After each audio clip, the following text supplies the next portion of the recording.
Welcome back to the Single Malt Review. Today we're down in Campbeltown again. Tim, bring us up to speed. Surprisingly enough, down in Campbeltown again, for a place with only, 3 distilleries, we seem to end up there quite a lot. Never mind. Today I've got something fairly new and hip for you all. It's the finally 12-year-old release of Kilkerran. And Kilkerran has always been, always seems to be around for me because they sort of started distilling just about when I started drinking whiskey, more or less. So the work in progress releases, as they were called, those have sort of been following me around my entire whiskey career. I say career, my entire whiskey existence at any rate. But they finally got there with the 12-year-old, though I'm sure they will keep going. I'm sure we'll see an 18-year-old of this in 4 years' time, or 6 years' time even. And I'm sure that will be even better because this is really, really pretty good. First off, I'll show you what came in the bottle because I think it's uniquely useless. They've got this little card here, which, first and foremost, this could be just because I work in a laboratory, but that looks exactly like a urinalysis tab to me, only a jumbo version, so I thought that was hilarious. But it tells you the colour codes, presumably for people that can't read, for the work in progress editions. I have no idea, doesn't matter. The work in progress is interesting, and if you could actually accumulate an entire set, it would be probably the most complete treatise on a whiskey's journey from 3 to 12 years old that has ever been released. And if anyone had that bright idea, it could have been me, but I wasn't having those sort of ideas back then. That would have been pretty solid. It would make a hell of a gift pack at any rate. But Kilkerran themselves maybe have had something like that in mind for a future release. I'm certain they've got a few knocking around. But at any rate, if you don't know, a lot of people probably haven't been keeping up with Kilkerran because it's been fairly under the radar, really. It is Campbeltown's most recent distillery, and it's probably going to be the only one for quite some time. Campbeltown still not being exactly the hottest place to make whiskey in this particular century. And it's built by and managed by Springbank, the people over there. So it's very, very close to independent, really. As far as I know, it has the same management, different master distiller, but it escapes me who they are just at the moment. But a lot of the same practices are employed. So considering what this one retails for at the moment, which is practically nothing, it's a really, really good buy, I think. Because if you consider what Springbank costs, and fair enough, given the production intensiveness that goes into it, it's a bit of a bargain, I think. But yes, Kilkerran, built by the Springbank people for no one really knows why, because it's not making just more Springbank. There's similarities, as we will discover, but it's a very, very different thing in its own right. Ooh, and what it is tangy as all hell. We've gone and trotted on about marine characters and maritime characters in Springbank whiskies before, but I think this one has it in even more strength. The salt is almost the first thing you smell upon nosing this whiskey. I'm getting a little of a sea salt aroma, but also a lot of citrus, a lot of sharp, pithy citrus.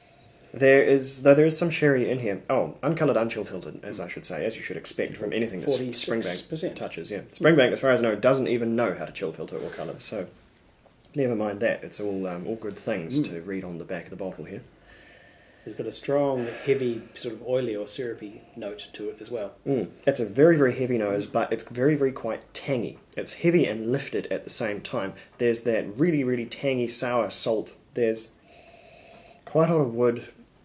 There's that citrus, and it's very, very dry. There's very, very little sweetness, which is one thing that differentiates it immediately from Springbank. There's none of this sweet, fruity jamminess. As I've said in the past, the instantaneous tasting note or nosing note, that means I can tell a Springbank almost anywhere on the planet at any age, is this strawberry jam or strawberry compote that they all have, and this one doesn't at all. It's very, very dry, Kindle dry almost.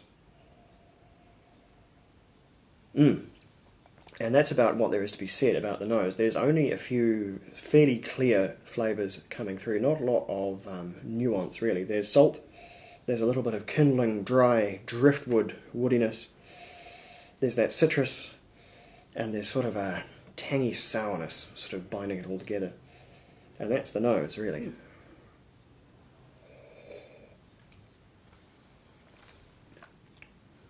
Oh, there's some peat in there. I was surprised by that. It's more than I would have thought.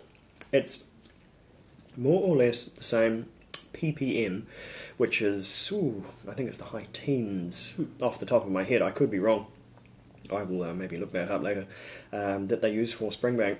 Not too much more or less, but because it's a drier whiskey and because it's a more bourbon dominant whiskey, I think the peat is more even, at least up front. It sort of begins to mellow out as it goes across the palate, but that initial blast is definitely very, very peaty. That body is so thick and oily, it almost feels gooey on the tongue, and trying to swallow it, it's really clinging to my mouth. It's quite heavy, but it's still very, very dry. There are, of all the flavours in here, very few of them are particularly sweet.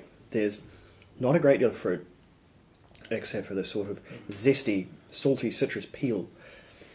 It's more on the drier end of the spectrum. I'm getting hints of pineapple and cloves, but that's competing with that peat and really struggling for attention. Oh, having said that, though, a little bit of water, and now that's really lightening up. It's peat's still there, but so is some of that fruit. There's a little bit of sweet fruit and some drier fruity notes too. This one, very much like Springbank itself, changes quite dramatically with water. As it stretches all those flavours apart, you find was actually quite a few hiding in between that you didn't know were there to begin with.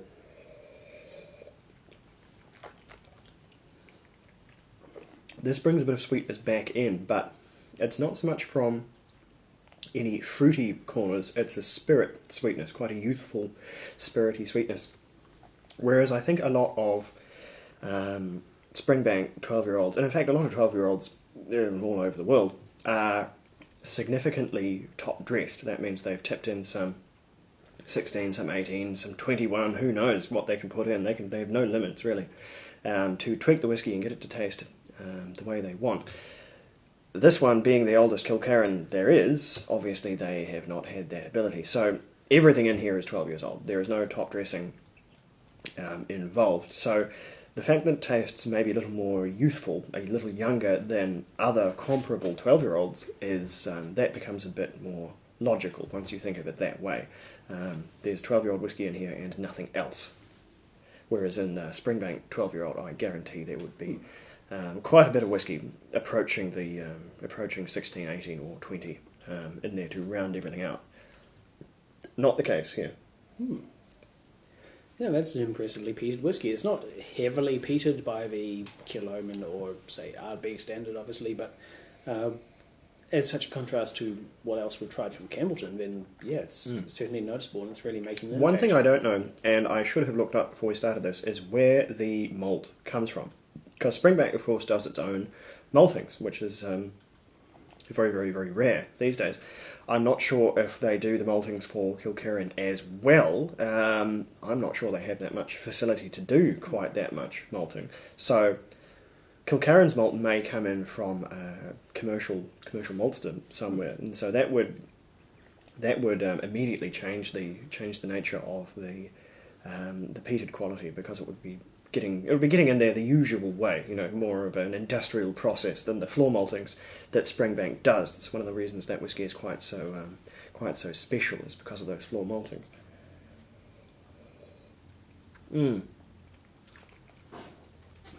Certainly better with water, and better, I think, with quite a lot of water. At high strength, that is just so... The spirit is really quite... Without calling it raw, it's really very punchy. And that tends to dominate some of the more subtle flavours, which is where some of the richness and some of the sweetness comes from. Even with this water sweetening it up quite a lot, it's still a dry whiskey. So, still a tough proposition if you're into something soft and sweet. This is probably not your whiskey. If you were in for something, say, if you wanted a Highland character, which I know Dave is fond of, you probably couldn't get much further from it without going all the way to Islay. Than a whiskey like this. It's quite on the other end of the spectrum. Think maybe if you were looking for a comparison, and this is by no means a one-to-one, it's a bit like Ardmore. in that it has quite a lot of peat, but also it was quite a dry whisky. And it's a dry mainland peat, not that iodine Islay quality. If you could pair this kind of heavy oiliness with a rich, sweet Highland style, we have what probably is, by my standards, a perfect whisky. There's an interesting kind of a juxtaposition between the texture and the flavour, which is, yeah, it's good. Something that plays with the senses. I like that. So, as whisky goes, I think this isn't a perfect 12-year-old by any means. I think when it's a 16-year-old or an 18-year-old, we'll be really, really starting to see something from this one. And consequently, if you were to get a bottle of 12-year-old at such time, I think you would find it to be a lot better as well, a lot more nuanced, because then they will have that ability to top dress and blend it together with the older whiskies that they will then possess, which they don't at the moment. So as the whisky gets older, the 12-year-old will get older, if you know what I mean, and I think it will get a bit... maybe a bit less elemental, a bit more approachable as that day comes. So we will just have to wait. As far as scores go, where this one is at the moment, I'll probably give it a 79. I think it's a pretty good whisky, and it's got a really good price, if that's one of your factors. I picked up this one for a fraction of what you would get, say, Springbank for. And so it's a steal for buying. But certainly maybe one to taste first, because it is very, very particular. In that it is so very dry, and the flavours are, they're very particular to the whisky. So, yeah, worth a look, but certainly a good recommendation. But no, 79 for me. What do you think? I'd say 82. It's a good whisky. It's undeniably a good whisky, but it doesn't tick all my personal whisky tasting boxes. There are things about it which I don't necessarily like. I know that in a lot of cases, those are just things that I don't like. This is subjectivity. That's what, opinions and reviews and such are all about. So there are a lot of good things about it, but at the same time, there's a little too much of that peat and a little bit not quite enough of everything else, which means that for me it's, in some ways it's less of a whisky and more of a chore. And as much as I'm enjoying it, I wouldn't want to enjoy more than a glass or two of this in one go, so you might. I think, to use Kilkerran's own language, 12-year-old, but still a work in progress, I think. And as this gets a few more years on it, I thoroughly expect the 12-year-old to change and get more complete of a whisky. But it's doing good things, but it's not doing only good things. Indeed. At any rate, that's the proposition as it stands at the moment. Certainly very, very little investment required to get in on this ground floor. And certainly compared to other 12-year-olds. So, at any rate, have a look if you think you're interested. I'm certainly keen to see where it goes. Certainly a recommendation rather than not. But at any rate, that was number 2 in our lineup for this mammoth shoot that we're doing. We'll get right back to the box and bring something else out for you very, very shortly. So, keep safe, Slunge, and I'll drink an empty glass. There you go. Delicious.